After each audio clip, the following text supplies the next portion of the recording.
అందరికీ నమస్కారం. తెలుగు కథల సమాహారానికి మీకు స్వాగతం. ఇప్పుడు మనం వినబోయే సీరియల్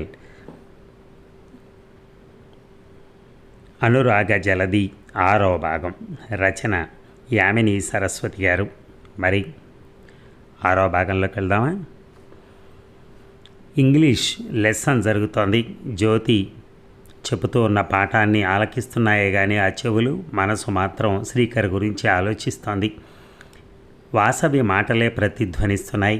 తను తప్పు చేయలేదు కదా, తప్పుగాక మరేమిటి లొంగ తీసుకోవాలనే ప్రేమలేఖను సృష్టించి అవమానించింది. ఏమైంది? అతను సస్పెండ్ చేయబడ్డాడు. ముందు తన వైపు అతను చూసిన చూపు వెళ్లే ముందు అబ్బా, ఇప్పటికీ ఆ చూపులోని అసహ్యం, కరుకుదనం తనను వెంటాడుతూనే ఉన్నాయి. ఏదో జరుగుతుందనుకుంటే మరోలా మలుపు తిరుగుతోంది. దీనిని ఇక్కడతో ఆపాలి, లేకుంటే ఎన్నో వక్రమైన మలుపులు తిరిగి చివరికి తను ఊహించినట్టు జరగదు. వాసవి చెప్పినట్టు చేస్తే తను వెళ్ళి క్షమాపణ చెప్పుకోవటమా? లక్షాధికారి కూతురు వెళ్ళి ఒక పేదవాడి ముందు తలవంచడమా? ప్రేమ ముందు తలంచాలి, ఓడిపోవాలి. అదో ఆనందం. అది అనుభవించిన మనసుకు కానీ తెలియదు. వెళ్ళు, అతని మనసు విరిగిపోకముందే త్వరపడు. అంతరాత్మ హితవు చెప్పింది. చాలాసేపు ఆ విషయాన్నే తలపోసింది. చివరికి అతని వద్దకెళ్ళి క్షమాపణలు చెప్పుకోవడం మంచిదని నిశ్చయించుకుంది. సాయంత్రం శ్రీకర్ గదికి వెళ్ళింది జ్యోతి. అప్పుడు శ్రీకర్ గదిలోనే ఉన్నాడు. ఆమెను చూసి చిరునవ్వు నవ్వి ఆహ్వానించాడు. కోపం తెచ్చుకుంటాడని, అసభ్యంగా తిట్టి తోలనాల్తాడని అనుకుంది జ్యోతి. కానీ అతని ప్రవర్తన అందుకు భిన్నంగా ఉండడంతో విస్తుపోయింది జ్యోతి. ఇది తన మనస్సు నిజంగా మంచిదే అనుకుంది. మీరు వస్తారని నాకు తెలుసు, చిన్నగా నవ్వుతూ అన్నాడు శ్రీకర్. జ్యోతి వింతగా చూసింది అతని వంక. ఎందుకు అలా అనుకున్నారు? నిజం మీకు తెలీదా? ఆ ప్రశ్నకు ఆమె వద్ద సమాధానం ఉంది. చెప్పలేదు. అందుకని దోషిలా తలదించుకుంది. క్షమించండి, ఏదో అజ్ఞానం వలన అలా చేసినందుకు సిగ్గుపడుతున్నాను, బిడియంగా సిగ్గుగా అంది. ఆమె ముఖంలోకి చూశాడు శ్రీకర్. అమాయకపు కళ్ళు. ముగ్ధత్వం సంతరించుకున్న ఆమె మొహం చూస్తూ కఠినంగా పలకలేకపోతున్నాడు. పైగా తనంతట తానే క్షమించమని అడుగుతుంటే ఇంకెలా అనగలడు? తేలిగ్గా నవ్వగలిగాడు. అతని మంచి మనసు అదే నిదర్శనం. మంచి వాళ్ళు ఎప్పుడూ తప్పు చేసిన వాళ్ళని క్షమించగలరు. జరిగిన దాన్ని మర్చిపోండి. మీరు ఈ పని ఎందుకు చేశారో అర్థం చేసుకోగలను.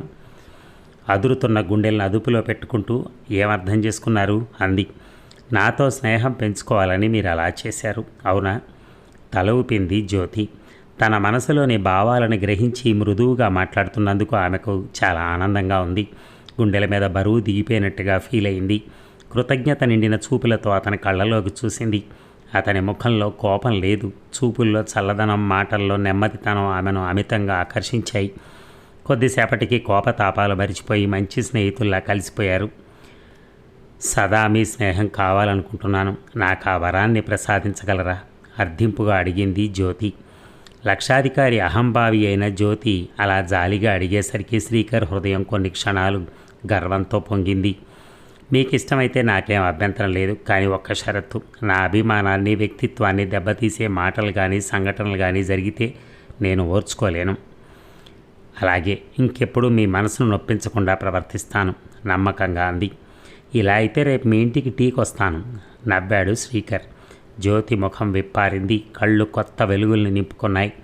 థ్యాంక్స్, తప్పకుండా రండి, నవ్వుతూ సంతోషంగా రమ్మని చెప్పింది. మరికొద్దిసేపు సరదాగా కబుర్లు చెప్పుకున్నాక వస్తానండి అని లేచింది జ్యోతి. శ్రీకర్ రోడ్డు దాకా వెళ్ళి ఆటో ఎక్కించొచ్చాడు. పూర్ గర్ల్ నా స్నేహం కోసం పరితపిస్తోంది. మనసు మంచిదే, కానీ అహం, డబ్బున్న దాన్నని గర్వం, ఆ రెండు గుణాలు తొలగిస్తే ఆమెలో వేలెత్తి చూపగల అవలక్షణాలు ఏమీ లేవు. చదువు కూడా పర్వాలేదు అని నవ్వుకున్నాడు శ్రీకర్. అక్కడ ఆటోలో వెళ్తున్న జ్యోతి, వాసవి నీకు కృతజ్ఞత చెప్పుకుంటున్నాను. నువ్వు అలా నిందించకపోయినట్లయితే ఇవాళ శ్రీకర్తో స్నేహం చేయగలిగి ఉండేదాన్ని కాదు. నా కళ్ళు తెరిపించావు. రేపు ప్రిన్సిపాల్ గారి ముందు నిజం చెప్పి క్షమార్పణ వేడాలి అనుకుంది.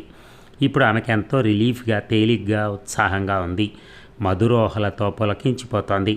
ఆటో కూడా ముందుకు దూసుకుపోతోంది రివ్వున. ఇక పకపక నవ్వింది జ్యోతి. నవ్వి అలసిపోయింది. ఆమె గుండెలు ఎగిసిపడుతున్నాయి. అమ్మయ్య అంది ఆయాసంగా. ఆ కదులుతున్న సౌందర్య కళికను చూస్తూ ఉండిపోయాడు శ్రీకర్. అతనికి జ్యోతిని చూసినప్పుడల్లా ఆశ్చర్యంగా ఉంటుంది, అద్భుతంగా ఉంటుంది. ఈ సౌందర్య రాశి, ఈ రతనాల బొమ్మ, ఈ లక్షాధికారి కొమ్మ తనకింత సన్నిహితంగా ఎలా వచ్చిందా అని ఆశ్చర్యపోతాడు. భలే జోకేశావు శ్రీ అందామె. అవును, ఇంతగా నవ్విస్తావే నువ్వు నవ్వమే మరి, చక్రాల లాంటి కళ్ళు మిలమిలలాడిస్తూ అది అడిగింది. మిఠాయి అమ్మేవాడు వాడు తినడు తెలుసా, అలాగే నవ్వించేవాళ్ళు తాము నవ్వకూడదు. ఆ మాటకొస్తే కొందరు నవ్వలేరు కూడా. పాపం, కంటికి ఎదురుగా స్వీట్ స్టాల్ ఉన్న షుగర్ పేషెంట్ లాగా అన్నమాట. అన్నమాటే ఉన్నమాట. సరే కానీ స్వీట్ అంటే గుర్తుకొచ్చింది, ఏమైనా తిందాం. అబ్బా, నీకెప్పుడు తిండి గొడవే. పూర్వజన్మలో ఒక బాపనక్కవై ఉంటావు చిలిపిగా అన్నాడు శ్రీకర్. అవునులే, అంతా నీలాగే ఉంటే దేశంలో తిండి కొరత ఉండేది కాదు, బొంగమూతితో అంది జ్యోతి. నీలాంటి వాళ్ళ వల్లే దేశంలో తిండి కొరత వస్తుందా మరి? మాటకు మాట ఆనంద అబ్బాయి గారికి తోచదు కదూ. దేనికైనా రియాక్షన్ ఉంటేనే హాయిగా ఉంటుంది, ఊరకే మొద్దులా ఉంటే చప్పగా ఉండదు. జ్యోతి అతన్నే తదేకంగా చూసి అంది. శ్రీకర్, ఎంత చిత్రంగా ఉందో చూడు మన విషయం. మొదట నేను నిన్ను లైక్ చేశాను, నువ్వు ప్రవరాఖ్యుళ్ళ భీష్మించుకుని ఉండిపోయావు. దాంతో నా ఇగో మండి పెట్రోగిపోయింది. నిన్ను అవమానించాలనుకున్నాను, ఫోన్ ప్లాన్ చేశాను, సక్సెస్ అయ్యాను. నిన్ను కాలేజీ నుంచి సస్పెండ్ చేయించాను. అప్పటికి కానీ నాలోని ఈగో శాంతించింది. తలూపాడు శ్రీకర్. అదే కదా చిత్రం. ఏ ప్రేమ పురాణం చూసినా విన్నా ఏముంది, పోట్లాటలు లేనిది ప్రణయమే లేదు కదా. ఆ మాటలకు నవ్వింది జ్యోతి. ఇంతకీ నేను థ్యాంక్స్ చెప్పాల్సింది వాసవికి. అదే నాకు బుద్ధి చెప్పకపోయి ఉంటే, నాలో మార్పును తీసుకురాకపోయి ఉంటే మన మధ్య అగాధం అలాగే ఉండేది. బహుశా నువ్వు నాపై అసహ్యం పెంచుకునేవాడివి, నేను నిన్ను తిరస్కారంగా చూస్తూ ఉండేదాన్నేమో. వాసవికి మనం ఆజన్మాంతం కృతజ్ఞులం. అంతే మరి, క్లుప్తంగా అన్నాడు శ్రీకర్. ఇక జ్యోతి అతన్నే చూడసాగింది. ఏమి అందం! దేవుడు ఈ మనిషిని తన కోసమే సృష్టి చేశాడా? ముఖ్యంగా ఆ ముక్కు. వాసవి అన్నట్టు ఆ ముక్కే 30 లక్షలు చేస్తుంది. తన ఐశ్వర్యం, తన సౌందర్యం, తన ఎటికసి సర్వం ఒక త్రాసులో పెడితే ఆ ముక్కే మొగ్గు చూపిస్తుందేమో. అతన్ని చూస్తే కొరుక్కు తినాలనిపిస్తోంది.